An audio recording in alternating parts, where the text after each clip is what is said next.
Hello everybody and welcome back to the Leeds Lens. I am providing you with your latest Leeds United news. We've got a story this morning from Joe Donoghue regarding Gustavo Hamer. That could be really interesting. It does mention Leeds and it looks like that could be edging closer, and he's come back on the signing scale as well. I've given him a 3 out of 5, so I think this one's got a decent chance. We're also going to talk a bit about Fakundo Buonanotte, who's currently top of the signing scale, although there might be a bit of a setback this morning for something that was said on that famous forum, that famous Leeds United forum. And we're also going to talk about the exit strategy of the 49ers, because a report from TBR Football this morning talking about what is the 49ers' actual plan with Leeds United. When do they want to exit? What price do they want to exit at? All that stuff. It's quite interesting, actually, and there's quite a bit of detail in there. So I'm going to talk quite a bit about that. Before we get into it, though, of course, if you could help the channel by dropping a like, subscribe, all that good stuff, as my aim to hit 1,000 subscribers by the 1st of September. It's slowed down recently, my subscriber count, so if you could help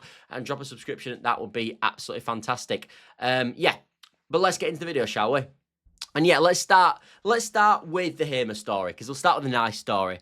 Basically, what is going on with Gustavo Hamer is the reports from Joe Donoghue, who we're all aware of, he was formerly of the YEP, now works for, I can't quite remember the story, is it Footy something or other? Anyway, he's suggesting this morning that the option with Hamer right now is that they're looking for about 15 to 20 million, but they're not wanting it this summer. They're willing to do a loan with an obligation to buy next summer.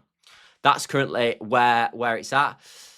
My feeling is around this, and he also mentions in this report as well, I should mention before we get into it, before I give my discussion, that PSV and Leeds United are both interested in Gustavo Hamer. And of course, this is a player that Leeds United have been linked to forevermore, really. And it's a player that I've loved on this channel, not on this channel, I haven't loved him on this channel, in a previous walk of life, I have loved Gustavo Hamer. I really wanted him the year we got relegated, when he was still at Coventry. I wanted him last summer when Leeds United were bidding for him as well. And of course, yeah, we are going back for him again. My feeling around this is, this sounds like not a bad deal. Now, on this channel, if you go back, so I don't become a hypocrite, I have suggested that Hamer has an issue with it, where he's only be able to play 70 minutes a game, which is an issue. That is a problem, because that was the situation at Sheffield United last year. And we know with the speed and the intensity and the sort of like extra running you're going to have to do in the Premier League, especially playing for a Leeds team, that might equivalent to, in the Premier League, about 50 minutes, which could be a problem. That's what I've suggested before. However, if I'm being totally honest with you guys, with the way this transfer window is going right now, I potentially changed my stance. We need a number. We need someone else who is going to mirror Tanaka's attributes for me. And the best player in the market right now for that, for me, is Gustavo Hamer. I've said this before on this channel. If Tanaka goes down injured, we haven't got anybody who can replicate his attributes. Well, we have got a guy if we bring in Gustavo Hamer, because he's perfect for that. He's also, I think, slightly better going forward than Tanaka as well. I think he's got more quality to be able to pick a pass. He also can sort of fit in at that number 10 role, probably better than Tanaka as well. He also can play on the left-hand side as well, like he did for Sheffield United last year. I don't think I'd like him on the right-hand side, so I don't think that profile fits as such. However, there was questions, obviously, from Niles Farke's press conference, should I say, that he would look at potentially going to a sort of playing with a number 10, going back into that sort of 4-2-3-1 formation. And if that was to happen, obviously Gustavo Hamer in that number 10 role would be really good, because actually Hamer off the ball is pretty decent as well in terms of his work rate. Is really strong. Yes, as I said, there is a problem I think around his fitness levels, but in terms of like his aggression, and in terms of his want to run for the team, that's never been an issue for him. I think it's always been his off-the-ball activities, potentially, that have been a problem for him, which have caused him, obviously, to be brought off on the 70th minute. But also, not just that, he's also very technically good going forward, and technically quite proficient as well. He takes free kicks. He's a set-piece taker, which, of course, would be massively important for Leeds United. So although it was potentially negative, stuff changed in the transfer window, and where Leeds United probably ranking to where I probably thought they would has changed over this transfer window, to be honest. So I'm at the point now where if you can get Gustavo Hamer, go out and get Gustavo Hamer. The only thing I would say, and I think this is probably where Leeds United will be at, we don't really want to be saying that we're going to spend 15 to 20 million next summer if we're in the Championship. So I would imagine Leeds looking, if Leeds are negotiating, which I won't be surprised at, actually, because I think it's a player Leeds United do like, and we know Daniel Farke likes. I wouldn't be that surprised with Hamer if the situation was that that Leeds United would want an obligation to buy if they stayed in the Premier League next season. And a similar situation actually is going on with Napoli and Højlund now. This is quite a common practice in football. Like with Højlund's deal to Manchester United, to Napoli at the moment, their condition of the obligation is if Napoli get in the Champions League, which of course is guaranteed money in the same way that Leeds United in the Premier League would be guaranteed money in compared to not being in the Premier League next season. Now, no, that's not what everyone wants to hear, but I think that's important that we look after our financial capabilities and don't go out and spend 15 million for next summer already in case we are in the Championship, because let's be honest, if we are in the Championship next summer, which I think could happen, naturally we're a promoted team, it could happen, and you've got to future plan, committing to a 15 to 20 million price tag could be worrying, to be honest. So I think Leeds United, for me, I would be trying to get an obligation if we are in the Premier League next summer, or even an option to buy would be even better. So I think that'll be something that's getting negotiated right now with Gustavo Hamer. But I'm quietly optimistic about this one, which is why I've put him as a 3 on the signing scale. Anyway, let's move on to the next story. The next story is Fakundo Buonanotte. So, the way this is going is that every single person who is reliable, who is an actual journalist, who is got credibility, to be fair, in the Shakespeare of the world, not in the Shakespeare of the world, in the football world, I don't know where Shakespeare's come from, but in the football world, has suggested that Buonanotte is close to coming to Leeds United. We're talking Baron Cross.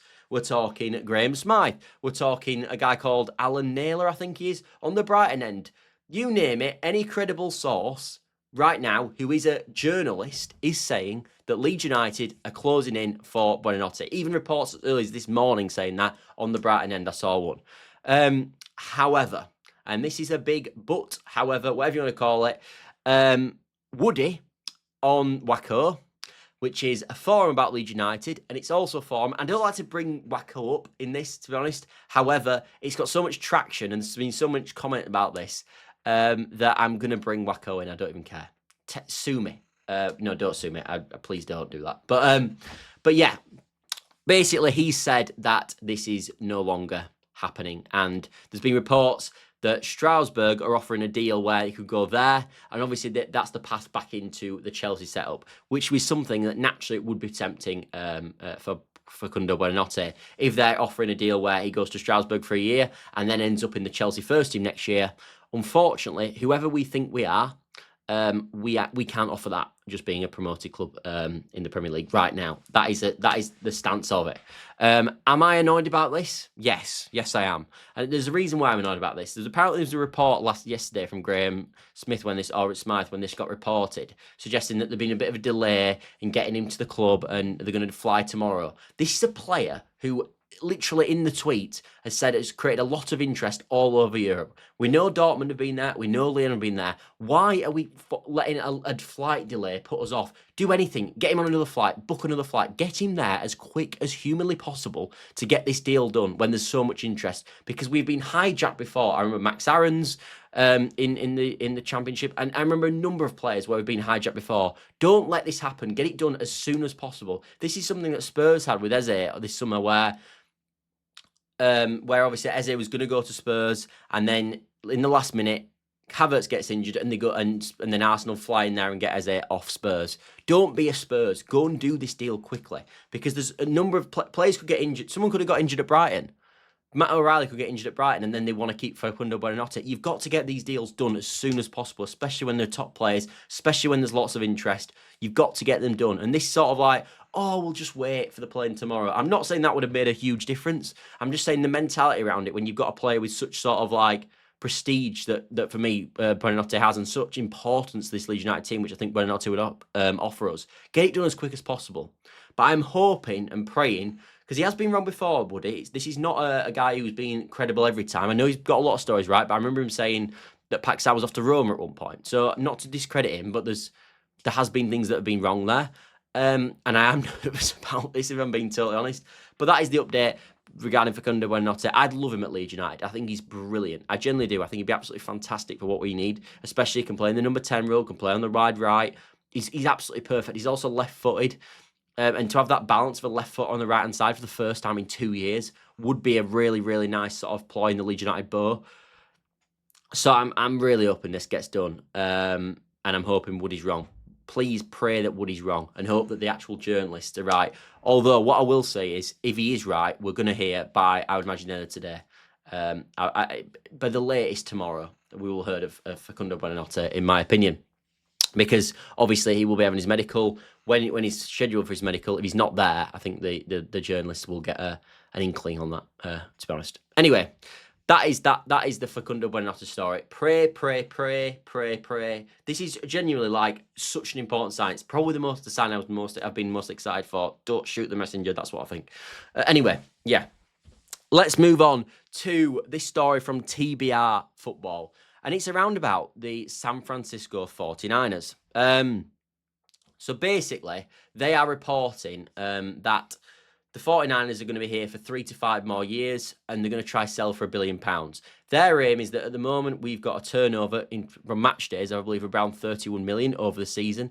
If they get the new stadium, it'll go to about 42 million. And then, of course, that looks better on the books. Also, if you get the new stadium, other events can happen at Leeds United, like a Taylor Swift concert or whatever. People won't care about this, and I want to skip over bits of it. But we know with this has always been the case with the 49ers, by the way. The 49ers are not lifelong Leeds United fans. They're not like me and you. They're not going to be here forever. Their aim is to buy cheap and sell high. They are an investment firm. That is what investment companies do. Buy it cheap, do it up, and sell it for more. It's like these people who buy an house. Like, do you know these people who, if you go on Homes Under the Hammer and they buy a house that's crap and decrepit and they do it up and sell it? Well, Leeds United in the Championship were that house on Homes Under the Hammer. Then it's going to be done up. Then it's going to have a new stadium or a new sort of attachment stadium, and the stadium's going to be revitalised like on Homes Under the Hammer. Then the team hopefully will perform in the Premier League. And then, obviously, because of that, the valuation will increase like a home would on Homes Under the Hammer. And then, of course, you get a better price point for Leeds United. And this is what I know is going to happen with Leeds United. And people are going to go mad about this. The only thing I would say is they will only get this fee if Leeds United are in the Premier League. So what we want from Leeds United aligns with the 49ers. Because the more Leeds United are successful, the more money they're going to get. The better the stadium is good for us, and also it's good for them. So right now, what we want are aligned. That might not be the case forever. However, people saying that that the 49ers are trying to do it on the cheap, all that sort of stuff, I've always debunked this and always said that this is wrong, because we know full well that their aim is to spend. They're happy to spend, but they want to spend to keep us in the division. Because if we score down, then it's no good to them. The best case for us is that we have a brilliant season this year. We finished like 7th in the Premier League. We won't, and get in Europe, and then we can go again next summer, do it again, and then you can look at, then the 49ers could sell and potentially sell us for as much as £1 billion, which is what their aim is right now. I mean, I think they bought us about £200 million, maybe a bit more, and now they value it about over 500 million, and that's because we're in the Premier League, and it'll just go up and up and up the more we sort of retain our status in the Premier League. Because the thing with Leeds United is, and everybody knows this, and the 49ers know this, we know this, we are a sleeping giant. We are someone who's been mismanaged for years on years on years at this football club. And we've got a worldwide fan base. We're a one-club city. We're the only club, like, look at the other big cities in the UK. You've got London, about 20 clubs in London. You've got Birmingham, Villa's there, Wolves is there, Birmingham City themselves there, loads of clubs in Birmingham. Then you've got Manchester, which has got Manchester United, arguably the biggest club in the country. Dare I say it, but it's true. Man City are in there as well. And if they managed to hold them, and probably the 4th or 5th biggest city in the UK is Leeds. And we're a club, and even if you look at Liverpool, who are potentially, with Leeds, I think Leeds are slightly bigger than Liverpool now. But they've got Liverpool, who arguably one of the biggest clubs in the country, and Everton, who again are one of the sort of bigger clubs in the whole country. Leeds United are in a perfect position where we're the only club in the country. And everyone's talked about this for the longest time, but people don't go into it in enough detail. We are a gold mine to turn into. Like, if we get going and get to where we were and start getting in Europe, this club could be worth an absolute fortune. And that is what the 49ers have seen in it. And that's why they're pumping the money in, because they see the long-term vision of this football club, if it works, being absolutely unbelievable. Because we could be one of the biggest clubs in the country, and people will laugh at that. But think what I said about the cities. Think what we know about the worldwide fan base that Leeds United have. We are an absolute sleeping giant ready to go. And we could be worth an absolute fortune. Look at Chelsea's valuation. Todd Bowley bought it for £4 billion. £4 billion he bought Chelsea for. Yeah. He's then put over another £1 billion in it, so he's $5 billion, and he still thinks he's going to make money on that. That's why he's doing it, because they're also owned by an investment firm. So if they're worth potentially £6 or $7 billion, which Todd Bowley obviously must value Chelsea at, Leeds United could easily be worth a few billion, easily. And probably historically, Leeds United are a bigger club than Chelsea anyway. But obviously they've had better success over the last 20 years. Everyone's aware of that. But that's what the 49ers are here for. They've seen a club that's battered. It's like if you look at the housing scale as an example, we are like a massive mansion that's been battered and ruined. And they know full well they pump money in it, they bring it back to its glory days, they sell it on the market, they do the garden out, they get a lot of bloody great trees and put fantastic bathrooms in it and all that sort of stuff, and then sell it for a massive profit because it's still there. Leeds United are exactly the same thing. We are like a mega mansion ready to go that's been battered and bruised for years on years, and that is why they're here. That is the whole point. They're not here because they love the mansion, and they're not here because they really love Leeds, if we're being totally honest. They're here because they see a project where this is a club that could be enormous, and they see what they've done with other clubs and how they've skyrocketed in value. That's where Leeds United should be. Everybody knows it anyway. So yeah, that's what they're here for. And that is the sort of fundamental of what this was all about. But yeah, the plan is to apparently stay here for 3 to 5 years. But this will be codependent on if Leeds United are still in the Premier League come the end of the season. Because I think if Leeds United stay up once, I think the chance that we go down the year after is very unlikely at that point. So yeah, big season for Leeds United, which is why they've got to get their hand in the pocket and get some more players in, I reckon. But, there is PSR behind that. Anyway, thanks all for watching, as always, and let me know what you think. Let me know what you think about any of this. Do you think Hamer's going to come? What do you think about Buonanotte? And what do you think about my comments regarding the football club and the 49ers? Let me know what you think. Anyway, thanks all for watching, and I will see you later, everybody. Bye for now.